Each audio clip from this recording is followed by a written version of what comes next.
I both have the pleasure as well as the challenge of actually trying to put SEURAT-1 in more of an international context. And as Ian mentioned, that I have had the opportunity and the privilege of serving on the expert panel over the term of the SEURAT project. And I guess what I'm going to try to give you today is a little bit of a perspective, an international perspective on what that impact of SEURAT has actually been.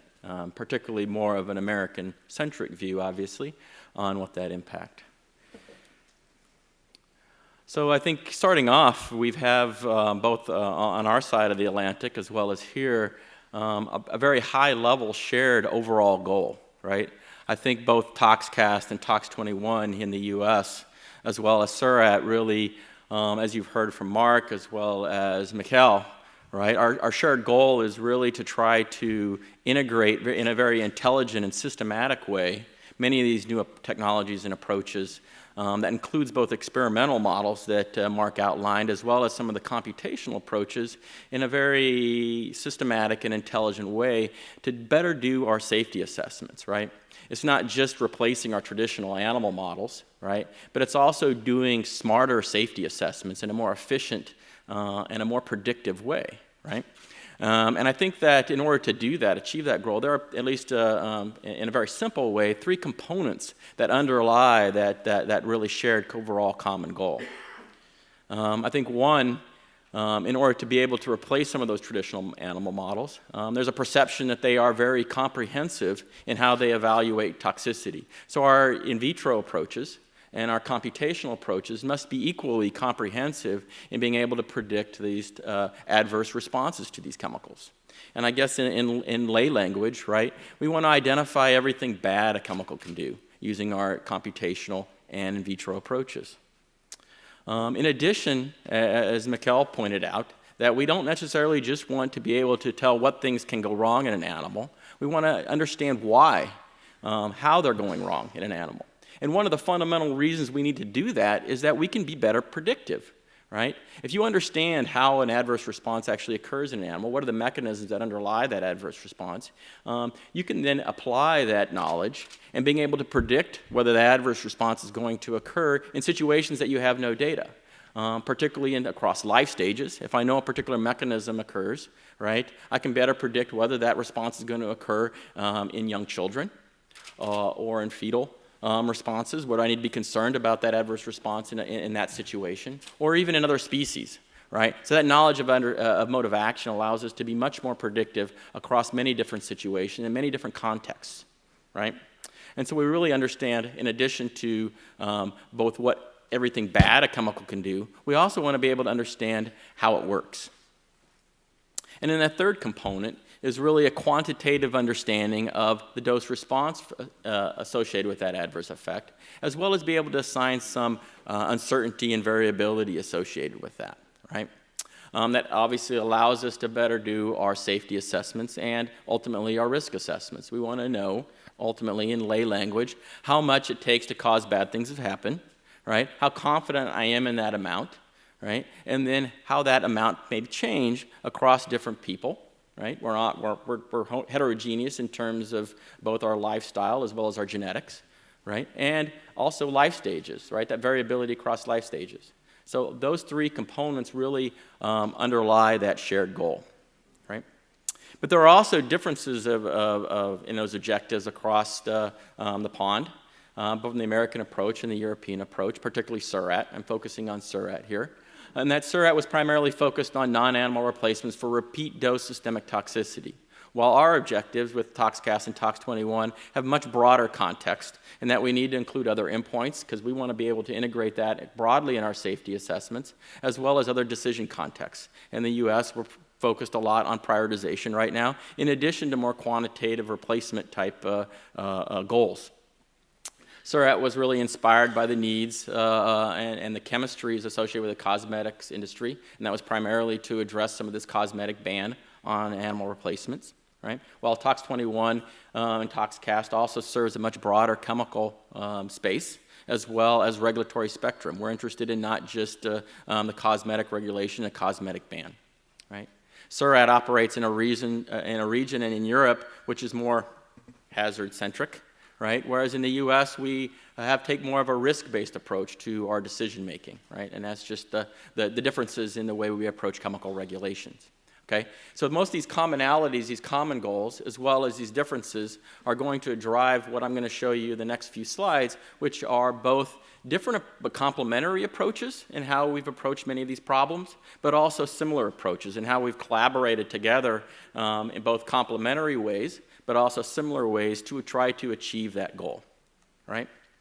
The first complementary approach, but different approach, turns out the way we approached assay development and testing, right?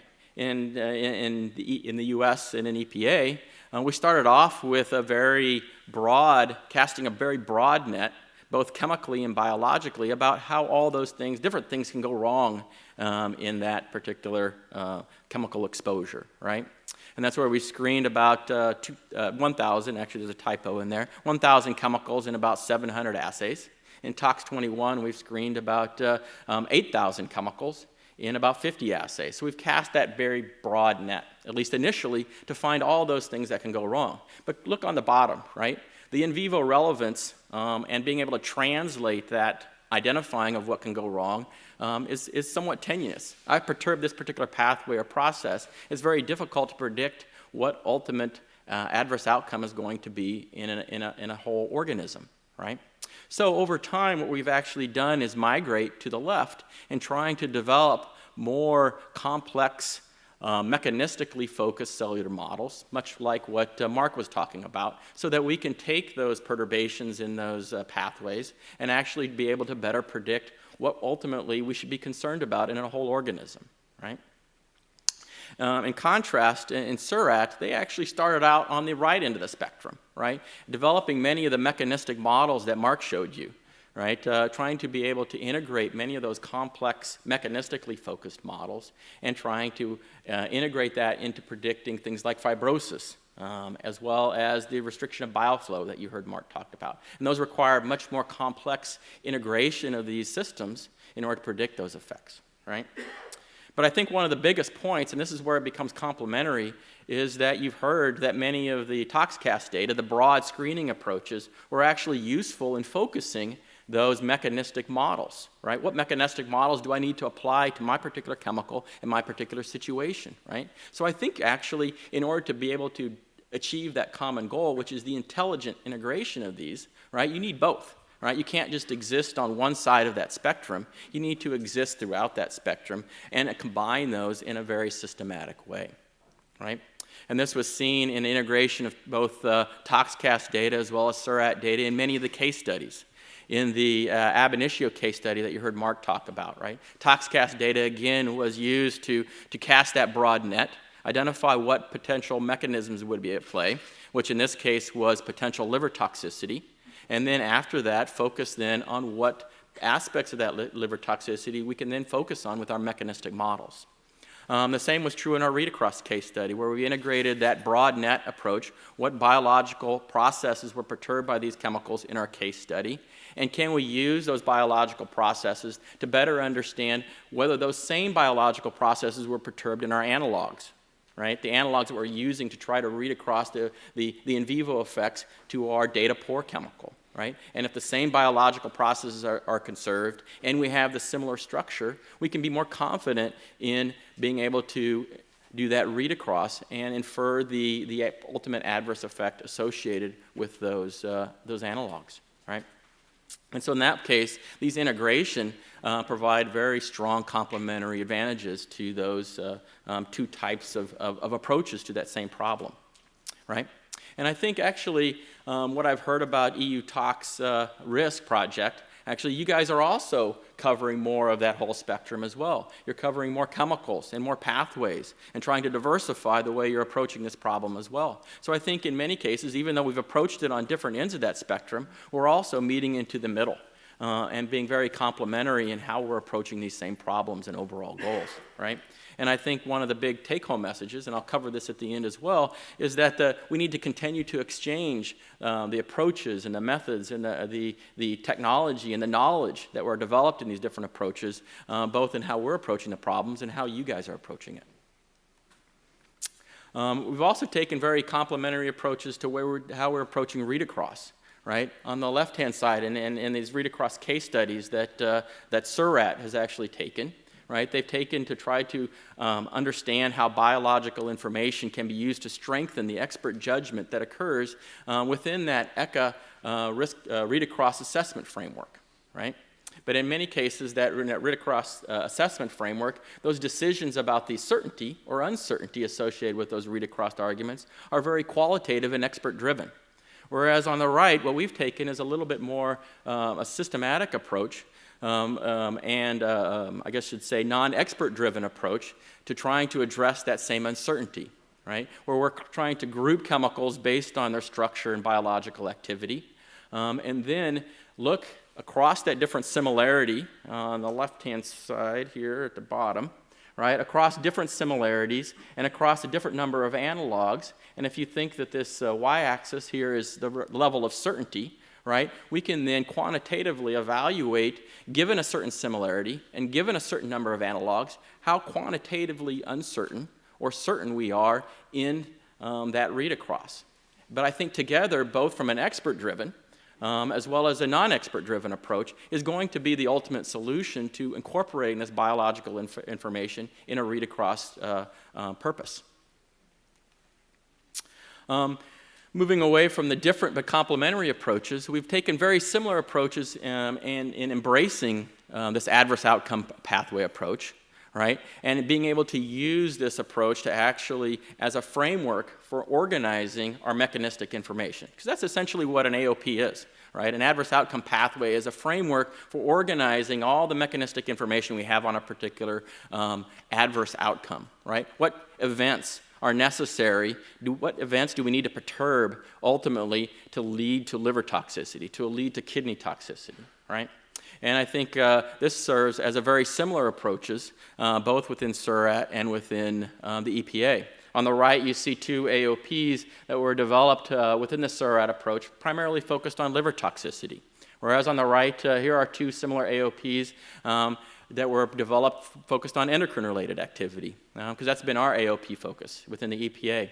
But they all exist within the same AOP knowledge base, right? And you can access them and use them for your particular purpose, both here in Europe as well as in the US, right? And those are very similar approaches, both here within a regulatory framework as well as at the OECD level. And kind of moving towards wrapping this up, one of the things that I will say as being on the CEP expert panel, right, is that I felt that the American perspective, although it's in many cases very different from the European perspective, was listened to and actually incorporated in the research direction of SEURAT.